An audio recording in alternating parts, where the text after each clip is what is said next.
Hello and welcome to this webinar, How Can Funding Models Foster Health Systems Resilience? This is episode 3 of the webinar series by Emma on Health Management in Action, Fostering Health Systems Resilience. And these webinars are produced by Emma with our guest speakers, and they are co-funded by the EU for Health program of the European Union. So welcome and thanks for joining us today. So next slide. I'm George Valiotis. I'm the Executive Director at Emma, and I'll be moderating today. Next slide, please. Thank you. So just to tell you a little bit about Emma before we get started, our vision is excellent health management for a healthy Europe. And we do this by supporting the spread of knowledge on effective health management, like we're doing today in this webinar. Our values are excellence, quality, inclusiveness, relevance, and respect. And I hope you experience that throughout the process. So we're the only membership organization in Europe that brings together the full diversity of health management, of the health management ecosystem consistently throughout all of our endeavors. We're a recognized and respected amplifier of best practices in the evolution of health management. And really one of the important things for us is to provide an environment where evidence, challenge and experience are valued and complex debates on current topics can take place. So again, I hope you see that in this webinar. So if we move to the next slide, I'd say if you want to be part of this and be a bigger part of the Emma network, all of our webinars are produced in collaboration with our partners, then please do consider joining. You can find that on our website, emma.org, and through there you'll find very clearly how to join us and become a member, both for organizations and also for individuals. So moving forward to tell you a bit about this series. So this series on health management in action, fostering health system resilience, is really about looking at health management topics that are crucial to improve health system preparedness and response, clearly given the situation we're in. So thinking about today, if we can go to the next slide, please. I'll just give you some practical information, and for those that I can see some regular names in the room, great to have you with us, and also I welcome the new people. This is how we like to run the webinars. Of course, we keep everyone muted so that you can all hear the speaker clearly. If you have any questions, we really encourage them, and this really is a space for your questions. So type them in the chat box, but also when we get to the Q&A after the speaker, as we can unmute you and you can ask your question directly. Of course, we record the webinars and we make them available through our website at emma.org. And also we're live tweeting. So you're welcome to join us in the Twitter conversation. If you are on Twitter and you don't yet follow us, do find us at EmmaInfo and use the hashtag EmmaWebinar to join our conversation. So how we will use the time today is you've got a 10-minute welcome and introduction from me, which we're doing great for time on already. And then I'll introduce the speaker, which will be a presentation by Professor Americo Cicchetti from the Catholic University of Sacred Heart in Italy. That's the first time I've seen that written in English. Normally I'm used to the Italian version. So I welcome our speaker, Professor Cicchetti. Oh yes, so thanks my support in the background, just reminding me that's Q&A at the end of his probably 20-minute presentation. And then for those of you that want to stay around at the end, you're welcome to join us for some informal networking. We keep the channel open, it's very informal, and if you wanted to just see who's around and swap notes, then please do join us. So now let's welcome Professor Cicchetti. Professor Cicchetti, thank you so much for being with us here today. Welcome for the invitation, for this opportunity to share ideas with you and with the colleagues that are connected. I think is really an opportunity. So I just to share with the others few thoughts, initial thoughts in this speech, but really probably the most valuable part of the webinar will be the discussion, and I hope that will be, lively and useful. My reflection on the topic starts from the basic. I mean, we all know that we have two perspectives in the funding mechanism: the funding of the healthcare system, and then the financing of the providers and all the organizations that are providing healthcare in a system. Generally, we identify three different now major ideal models of healthcare system based on the source of financing. So we have those systems that are, let's say, market systems, pluralistic, in which the source of funding is mainly private insurance and so on. The mutualistic system, in which we have multiple funders, in which the public sector can support and promote the system, and then the typical universalistic model of the National Health Service that actually is characterizing some European countries and Italy in specifically, and similarly with the example of the UK. Why this is just a consideration, further consideration on this. Nowadays, it's difficult to find, you know, the pure application of one of these three ideal systems. All our systems are more and more, you know, a specific and peculiar mix of the three models. So even if, even in the case of national health system, and this is the case of Italy, where we have mainly public funding, but also we are looking for other resources coming from the private system to, you know, give an answer to the needs of the population that are more and more complex and that need many different organizations and also an increasing level of funding. In general, what we can say is that depending by the kind of mix of funding mechanism, this specific mix of funding mechanism can have an impact on sustainability of the system and resilience. I think that there is enough evidence and scientific support over this idea. So it's very important to really identify the kind of funding and financing mechanism that is ensuring efficiency, effectiveness, and also equal access to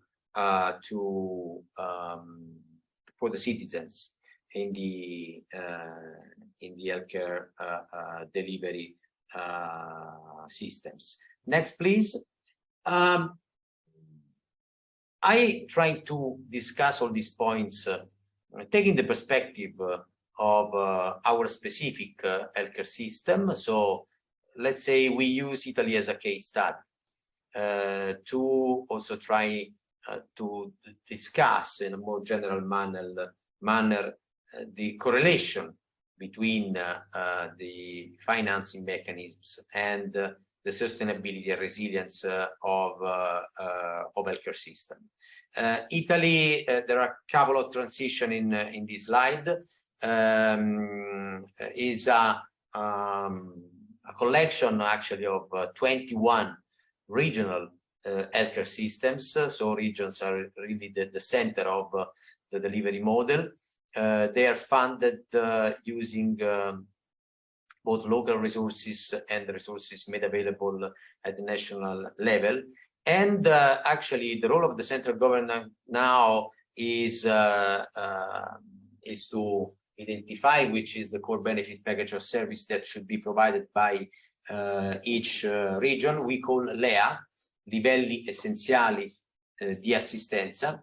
And every region using a specific allocation formula, and I'm going to talk about this in a moment, is receiving a specific amount of resources, and with these resources is asked to provide the core benefit package to citizens. The regions are monitored by the Ministry of Health, the Ministry of Finance, also to check their financial equilibrium. Beyond that, the regions are fully responsible for the organization, the provision of healthcare service through a network of local health agencies, local health authorities, local health organizations that are taking care of the population of a part of the region. So each region has a different structure.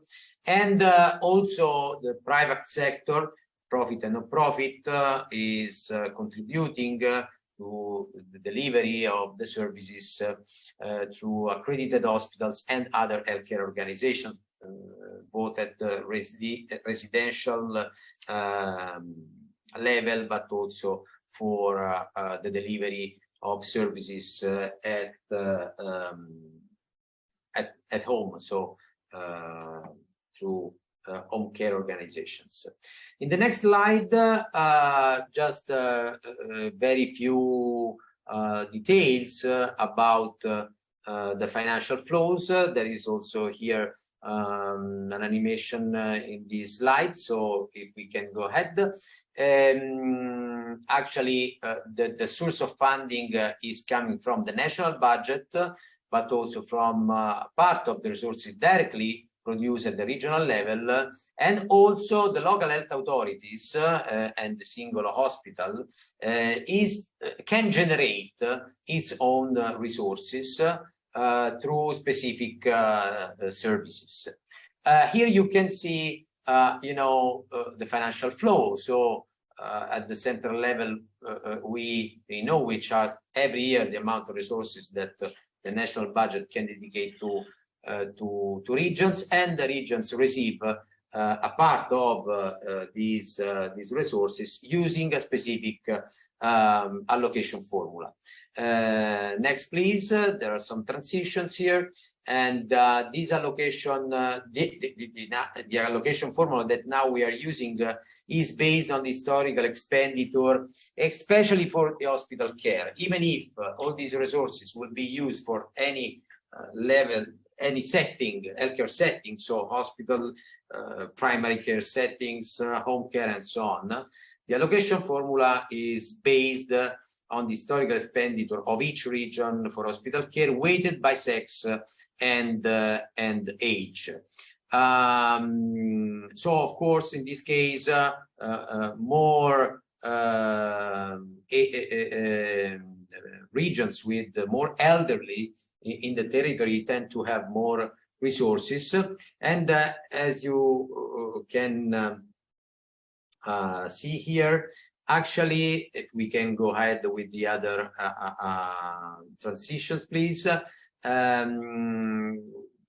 When the resources are at the regional level, the region is assigning to local health units and hospitals the resources in two different manners. The first one using another weighted capitation formula that's quite similar to the previous one, is taking into consideration epidemiological characteristics and the needs of the population, but again, mainly is based on the historical expenditure. And a second point that is very important, hospitals, so the hospital trusts are paid under DRG. Actually, the DRG mechanism also is completed using an additional funding, depending by the fact that the hospital can be tertiary or secondary level hospitals, and in case they are academic or research hospital, they are granted with additional resources. But mainly, the vast majority of financing of the hospital at the moment is based on the DRG. There are some critical points to be considered. So we have some issues, and we have also here some other transitions. Yes, we can go ahead. Where I spoken about the DRG tariffs as base of financing of the hospital level. The issue is mainly now regarding the capitation formula that is used to distribute funds among the regions, because is not taking into account any, let's say, differential condition in terms of social deprivation, education, employability, family conditions, and so on. And this is one of the reasons why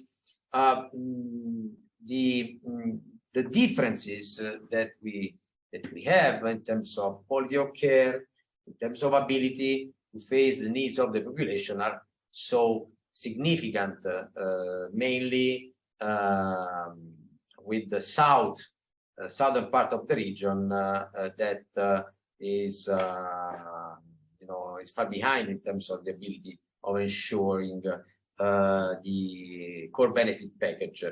And this is probably the main issue that should be faced to guarantee the sustainability of our healthcare system. Because of course the sustainability is not just, the ability of the whole system of using enough resources to ensure the service to the population, but also the ability of the system of ensuring these services in an equal manner in the different territories. This is something to be really that we need to look at. Next slide, please. Of course, this consideration is bringing us to the core of, I think, of the discussion. We think that given the characteristics of the Italian healthcare financing system, it is crucial, of course, to, in a way, to define some additional tools that help us to distribute appropriately resources in order to maximize the ability of that resources to produce value for the population. And we are more and more thinking about of using some assessment tools, and in particular, value-based approach to, let's say, complement the actual mechanism of resource allocation. Not only looking at the first step, so allocating resources from the national to the regional level, and in this case, the issue is how we can, create financial incentives for regions to increment and to make their ability to deliver good healthcare increasing over time, mainly for southern regions. But as a second point, we understand that we need to apply this a value-based approach also to finance the healthcare providers, both hospitals, but also other healthcare providers, such as the manufacturers of health technologies, drugs, medical devices, services provided by, the private sector or the public sector's providers. And of course, this is the the basic concept that in Italy we are trying to implement. So how to change the financing mechanism to create these incentives? How is it possible to pay providers taking into account the value and so the outcomes, the quality of care that is provided and assessed by each patient in a mechanism that now is very traditional. Now we are paying the single service on a DRG based, and of course there are some challenges, because to apply the value-based healthcare approach, we know that we need data. We need to correlate clearly which are the resources that we use for the care, the kind of organization that we put in place, and the value that is able to generate. We need data to assess the outcomes, to have a clear understanding how the outcomes are generated in which kind of organizational setting.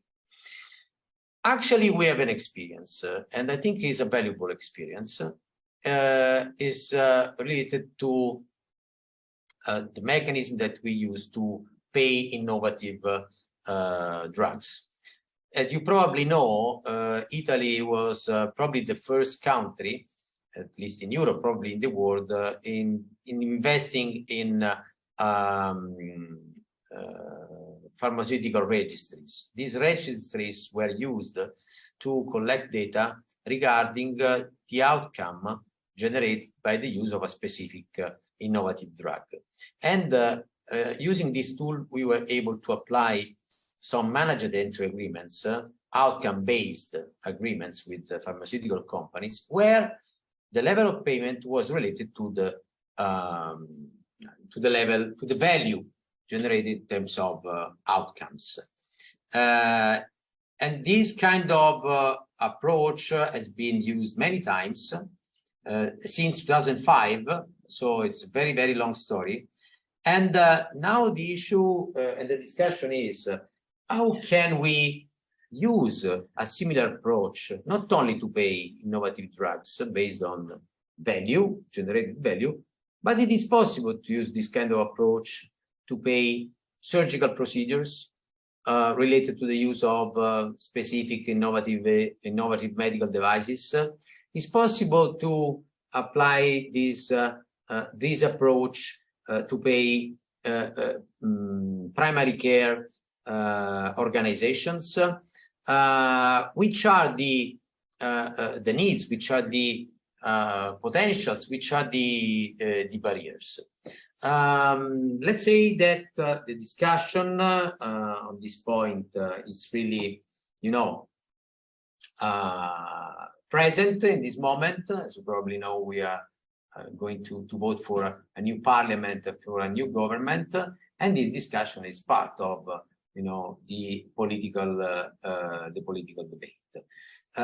One key issue that has been put in evidence, of course, is the necessity to collect data that we had that we have made available in the case of drugs and pharmaceuticals, but similarly should be also available to assess the outcomes related with the use of a specific technology, non-pharmaceutical technology, or the impact generated by the application of a specific procedure in a specific organization, in a specific setting.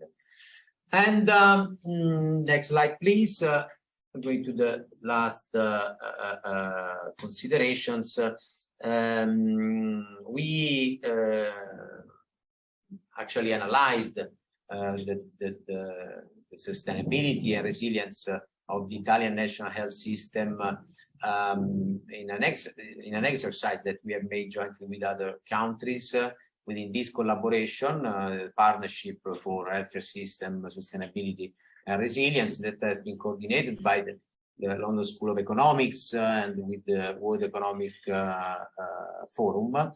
And we have assessed and analyzed our healthcare system in 5 dimensions, the governance, the financing schemes, the workforce, the technologies, and the delivery models. And regarding the financing, these are our synthesis of the analysis that was important also to produce some recommendations that later on I'm going to share with you.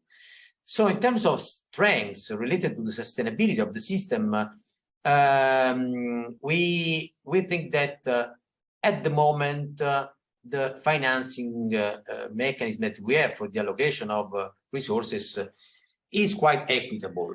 I mean, since we are considering a very important variable that is, of course, the need of the population related to age is quite strong and is reducing the discussion, even if we know that something can be improved.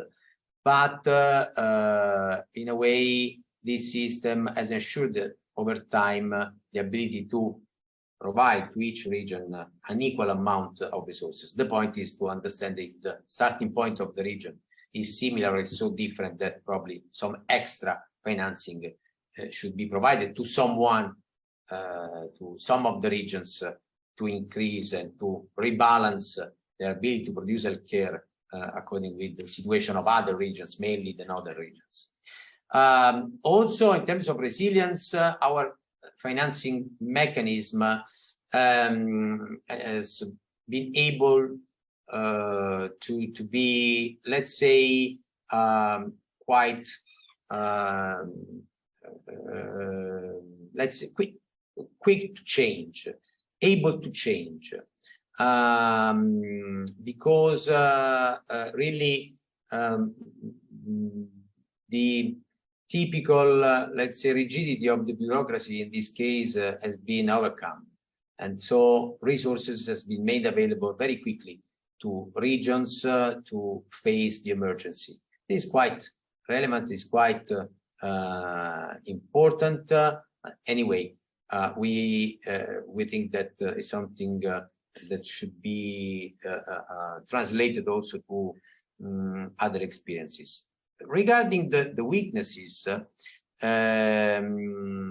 terms of sustainability, of course, the funding allocation mechanism, as I said, is not considering social deprivation, education, employability. So the starting point, the basics of the characteristic of population in different regions. There has been a scarce attention to value-based payment, as I said, only in the area of the drug expenditures. We had some experience in this different approach to pay providers. Regarding resilience, yes, in the last 10 years, Italy has really focused on efficiency, tried to make the healthcare system, the regions, more and more efficient. And so the cost containment really was the first point of attention of any government in the last 10, 15 years, actually. And this has created the difficulties, has reduced some of the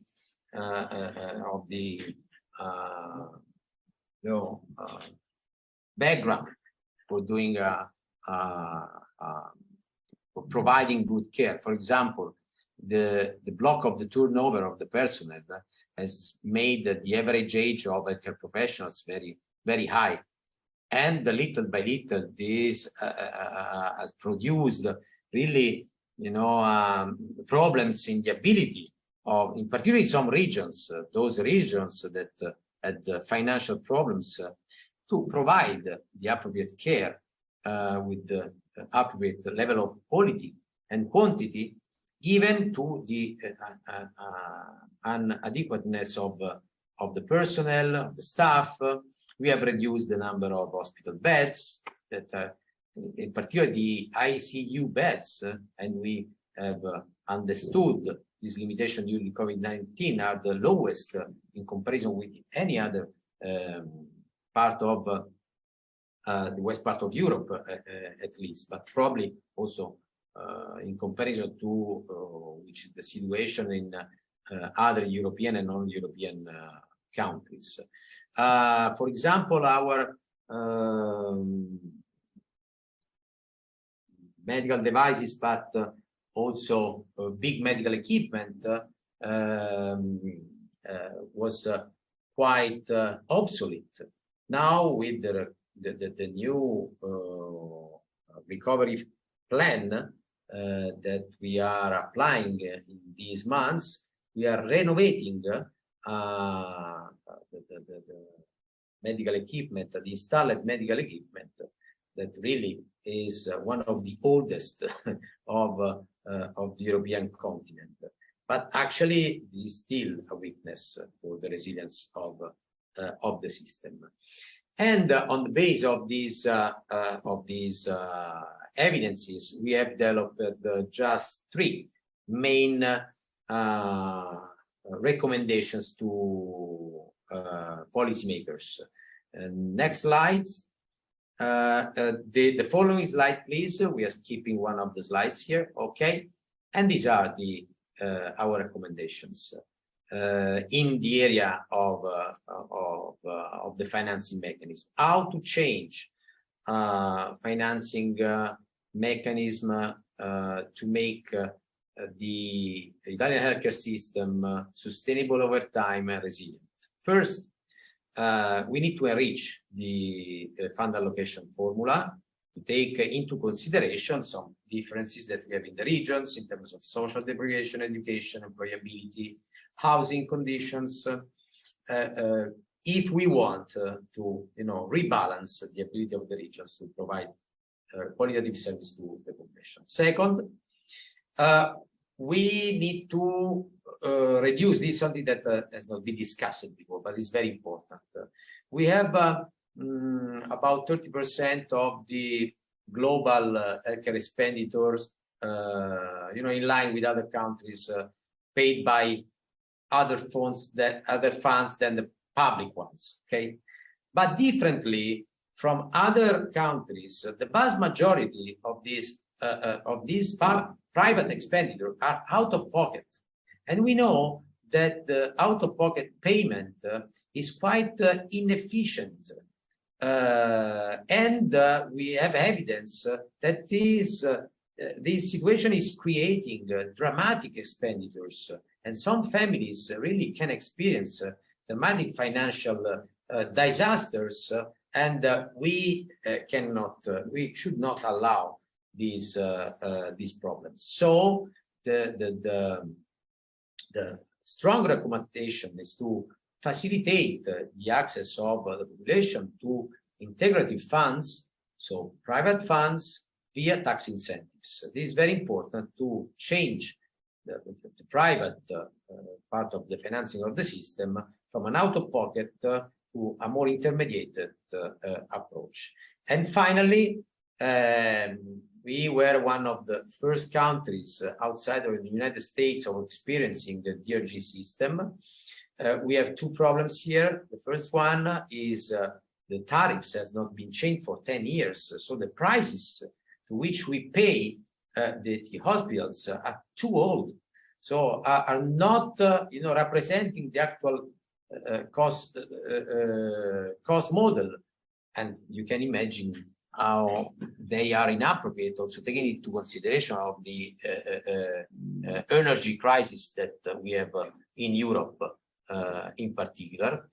And secondly, we need to implement the DRG mechanism to introduce what we call the hybrid financing systems. So, okay, the basic idea to pay for the services, but we need to weight the quantity of services with the quality, so with the outcomes that has been produced by the provider. So introducing a value-based payment model on the example, and also building on the experience that we had with the in the area of drugs.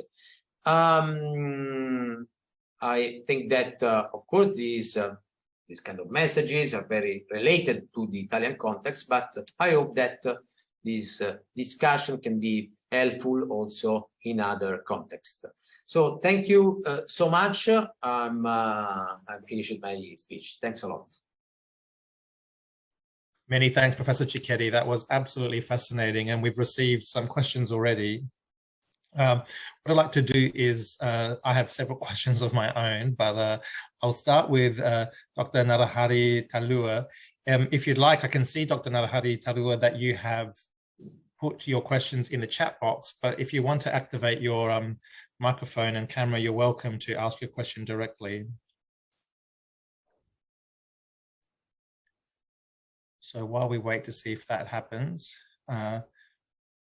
Professor Cicchetti, you'll see he asked a couple of questions. Yes, I can see some of the questions. So the opinion on public and private funding resources. Yeah. I think that let's say that any country really has an history from this point of view, and is basically one of the, let's say, major issues from a political point of view. Our system is based on the idea of a public welfare state. And I think that at the moment, the National Health Service is an example, one of the most important examples of the application of this social idea to the system. How much this is working, as I said, we have experienced it for many years. You know, this stable relation between public and private financing. So 70% public, 30% private. And I think that the stability of this percentage is showing that this is our equilibrium. But that this equilibrium can change country to country, depending by, you know, traditions and the political orientation. We had the government from center right, center left in the last 30 years, and no political party has even thought to, you know, to destroy the National Health Service as it is. And I think this is very important because it seems that for Italians, the National Health Service, public, free at the point of service, that is covering the vast majority of, you know, major services, is something that is important and is valuable to pay with the public funding. But, you know, so that's very interesting to see, and we hear similar stories of like the United Kingdom's different NHS systems across their nations, who also have it almost as a national religion that these national health systems should remain sacred. And I, on that note, I do wonder, you talked a lot about the different channels and different mechanisms through which funding is processed. So there's ways that it can be tweaked and changed and policy can be refined, but fundamentally over the years, are you seeing any significant reform or expecting that big reform can happen to how financing is done? Or are we at a point where the systems we have now have been working for a while and they might be changed a bit, but ultimately this is how it's being done? It's a very good point because, you know, the more you are experiencing a model, the more it's difficult to change. Really, there are few major points, major pillars of the healthcare system that now are under discussion. To say we have under a very strong discussion the role of primary care physicians in Italy, because primary care physicians in Italy, for example, are, you know, have a private, let's say, a contract with the National Health Service. And so there is this big discussion on the opportunity of bringing the GPs inside of the system as public agents. But there is very few discussion regarding the change of the financing system. Everyone is perceiving this need that is, you know, we need to pay on the base of value. Okay. We were able to do it in the case of drugs, but we all see that it's so difficult to change the payment scheme of hospitals, for example, from the TRG model to a value-based approach that really is, you know, something that I think that is really, really challenging, even if for me is needed, is one of the recommendations that we have provided to our policymakers. Yeah, indeed. I see in your slide on your the policy recommendation changes that you've suggested, like Article 2A, where you talked about changes to the social funds. So does that mean under the Italian system, it's essentially an integrated care system where, so that's fully integrated then? Yeah, the Italian care system is with this model of the local health authorities, let's say, a local health authority that on average is taking care about of 300,000 people each, but we have also larger health authorities taking care of up to 1.5 million inhabitants in major cities.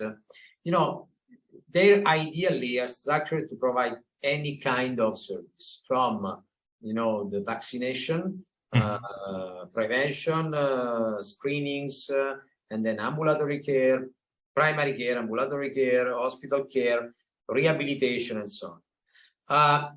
The issue in Italy is that these local health authorities are structured so different. Yes. On the basis of the indication of the 21 regions, that really it's not easy to identify the model, but we are very different. This is because of the unique politics of each of those regions. Yes, definitely. Yeah, okay.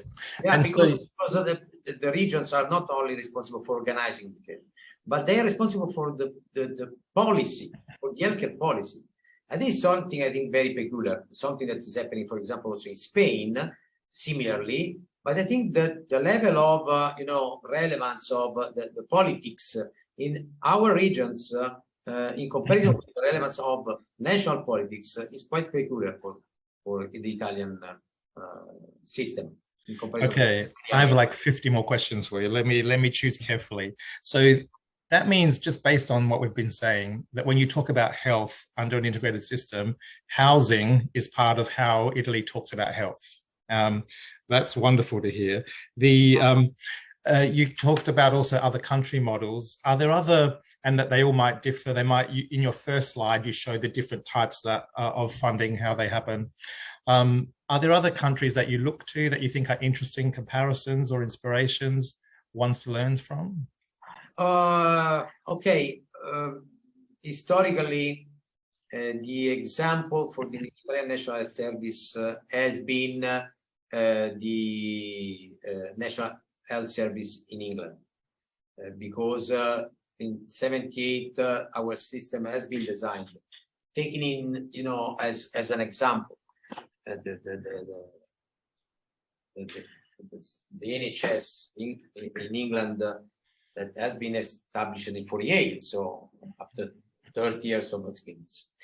But I have to say that now there are, there is a wider look. And for example, some of the solutions that the Spanish colleagues has found to manage a similar situation, federal system with a lot of autonomy, is very valuable. For example, they were able to integrate in a stronger way, probably at the national level, some of the functions, and we are looking at that experience.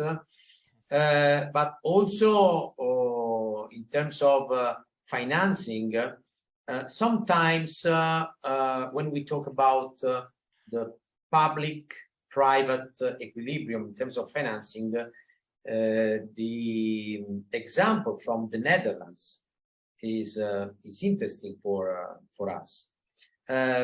Is a very tough discussion from a political point of view, because we have some political perspectives that really don't want to hear about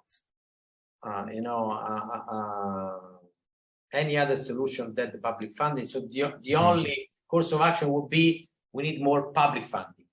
Yeah. But I have to say that we are more and more looking at mixed solutions. And so, for example, the solution that they had in the Netherlands is quite significant for Italy at the moment.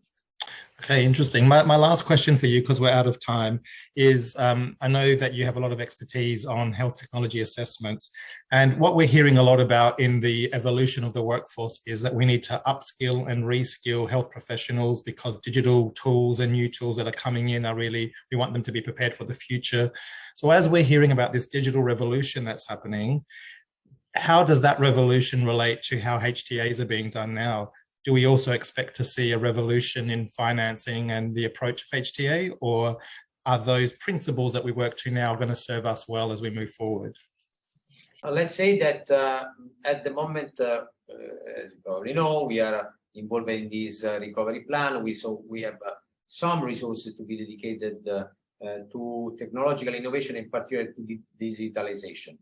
And there is, I have to say, significant effort to establish a new model for assessing digital technologies in two steps. The first step, because regions will apply to have money to implement new digital platforms at the national level. And so there will be a model, multidimensional, so based on the HTA, to decide where to allocate the resources in terms of financing the projects. And step two since this project would be continue to be financed only if they're going to demonstrate their value, there is a second grid of assessment of a number of indicators distributed in the typical domains of HTA that we are going to use to assess the impact of the new platforms, new services that will be provided using different kind of digital solution, telemedicine, televisit, telemonitoring, digital apps, and so on. So I think that HTA is changing a lot and is going to change more. And there is an interest at the European level to really understand how the typical HTA core model-based approach for assessing health technologies should be adapted to have a more appropriate assessment of digital solutions in healthcare. So there is a lot of work to do, I think, in this field. Amazing. So honestly, Professor Cicchetti, it's been such a pleasure to have you joining us today. Your university has been a member for us for a long time, and therefore I expect to be in conversation with you increasingly as we move forward. And anytime we have questions about HTAs and financing, we come to you. So very grateful for your generosity with our community. Thanks for joining us today. Thank you very much for your invitation. Thanks a lot to everyone. So just to finish up the webinar today, if I could have the slides back up again. And so just to say that this is part of a series. We have, this is number 3, I think, in our series. And our next webinar will be on Wednesday, the 5th of October. Same time, normally around lunchtime. We try to keep these bite-sized so you can easily access them. And we'll be joined by Ms. Lucy Morgan, who's a senior researcher from the Health Policy Partnership in the UK, talking about future readiness and how to measure resilience. So put that in your diary and make sure you join us there. If you want to know about all the other ones that we have, there's a list of another, I think it's 10 in total. Check out our website, as we've already shown you, and you can put them all in your diary from there. Now, just right now in the chat box, one of my colleagues has put in a link to register for that webinar, and you're going to get a link right now for a 90-second survey. And as I say every week, it really is a 90-second survey. It takes me longer to describe it than for you to fill it in. But you taking those less than 90 seconds to fill it out really does help us make sure that our content is speaking to the people who need it, that your questions are being answered, and that we're developing information and resources that suit your needs. So please do fill that in and share your comments with us. But thank you very much for joining us, and I look forward to seeing you next time.